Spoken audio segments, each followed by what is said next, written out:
car designers draw inspiration from the places you would least expect, using nature and scientific concepts when constructing their designs. But if there are design elements that guarantee success, why have iconic designs like the Mustang been able to adapt with the times, while others like Pontiac's GTO have completely fallen off the map? Where do they succeed and where do they fail? I wish I knew the answer to that one because I'd be rich.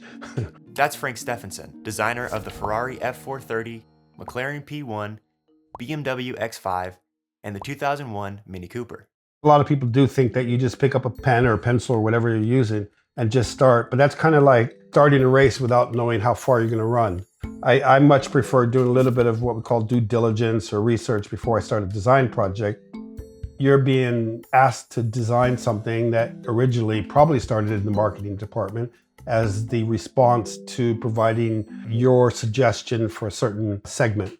But while car designs often are the response to an identified segment or a targeted market, that doesn't mean automakers want them to stay the same. They pay us to innovate, not to replicate. Most designers, when they draw, like I said, are probably drawing cars that are going to be coming out in 5 years, not next year, because it takes about that long to develop a car. One of the ways car designers keep their designs looking fresh is by using nature as inspiration. What that basically shows, what I call biomimicry. Basically, you take what nature gives you and you sort of take the best of what it has and interpret it into design. So I did that with the P1, where it's more influenced by speed. Cheetah is a strikingly efficient animal when it's at full speed. So trying to capture that dynamic proportion of it in certain elements. It's the stance that makes it look like it's pulling at the leash even when it's standing still. A lot of the stuff that I use is called the golden ratio, just to achieve the right proportions of the vehicle so it looks right. That ratio, by the way, is 1.618. You find it everywhere in nature. But using nature in design isn't always about motion. Sometimes it's about giving the car character. The Mini had always reminded me of a bulldog. If you looked at the original Mini, it had that low, squat, kind of cute, but also not too aggressive, but it wasn't silly. It was kind of like the little dog you'd walk up to and ask, is it all right if I pet him? Like, I'm not asking you, I'm asking the dog. And I wanted to capture that with the Mini because the Mini, for me, being iconic, British iconic, and the bulldog being British iconic, and both of them being that type of proportion, I thought it was the perfect inspiration.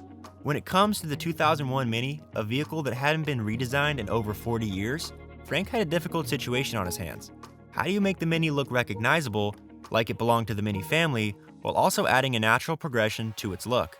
What I did was I basically took the Mini, the original Mini, and I did a theoretical evolutionary cycle to it, where if it had changed every 10 years, what would it have looked like?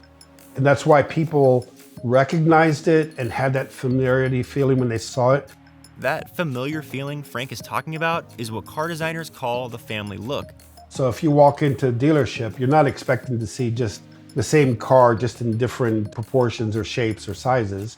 You want common elements, design elements, like the headlights, like the grille, like the lines on the side of the car, like the stance of the car, to give you sort of this feeling that they're brothers and sisters. The family look is just one of the key elements to the success of a design, and radically changing the look of a car too quickly is one of the worst things a brand can do.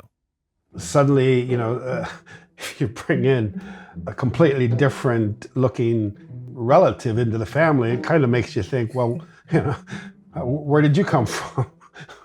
And so we try to avoid that in the car industry because it doesn't help us to develop the brand, to develop the design of the language of the brand. Figuring out what will make a new car design successful is a complicated process, but there is a simple way to understand why new designs might fail. They either fail by not trying hard enough or by trying too hard. That's definitely been proven many, many times in the past. When they don't try hard enough, customers get, bored and jump ship and go to something that's a little bit more, at least from an emotional point of view, more exciting. When people ask what makes a car design timeless, I prefer to call it long-lasting. The most important elements to achieve what we would call a long-lasting design are natural proportions, as we see oftentimes in nature. There's a ratio, a scientific ratio to that. I think also you have to establish a very unique character so that it's definitely recognizable as being unique. There has to be also an element of dynamism or tension in the design. Nobody likes boring designs. Nobody likes overcooked designs. So I think you have to find a complete balance between what feels natural and perhaps love at first sight. That's definitely one of the main ingredients. You have to have that instant spark of attraction. While no one can guarantee the success of a new car, designers do their best to create innovative vehicles that have a lasting appeal. But the only way to truly know if a car is timeless is to see if it passes the test of time.